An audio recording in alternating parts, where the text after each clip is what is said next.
मगरबी बंगाल उर्दू एकेडमी के जानिब से मौलाना अबुल कलाम आज़ाद एडिटोरियम में मौलाना अबुल कलाम आज़ाद की इल्मी व अदबी खिदमात पर professor Hussain, Ranchi university, doctor Ghulam Sarwar, chairman research sub committee ने रोशनी डाली। सना मेडिकल हॉल,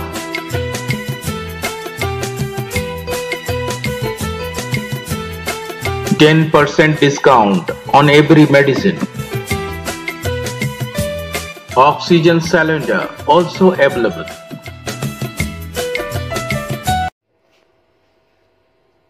मौलाना अबुल कलाम आज़ाद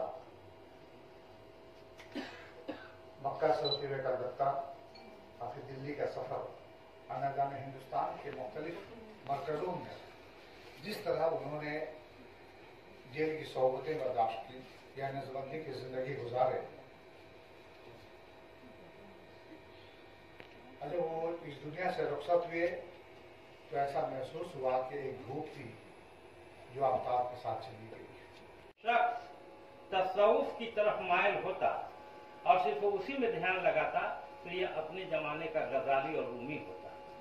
अगर ये शख्स मसलक मुतज़िला पर कायम रहता और उसकी तरफ ध्यान देता तो अपने जमाने का ये दूसरा वासिल भी रहता, जिसे लोगों ने खुद नविश्त कहा है, ऑटोबायोग्राफी कहा है।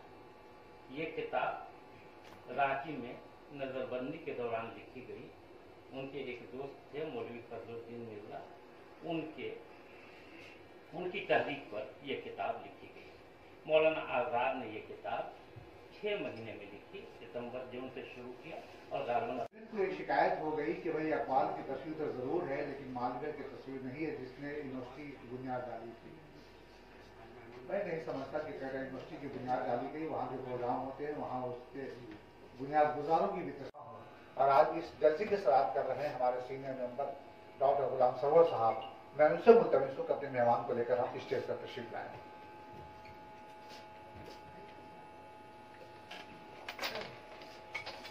मैं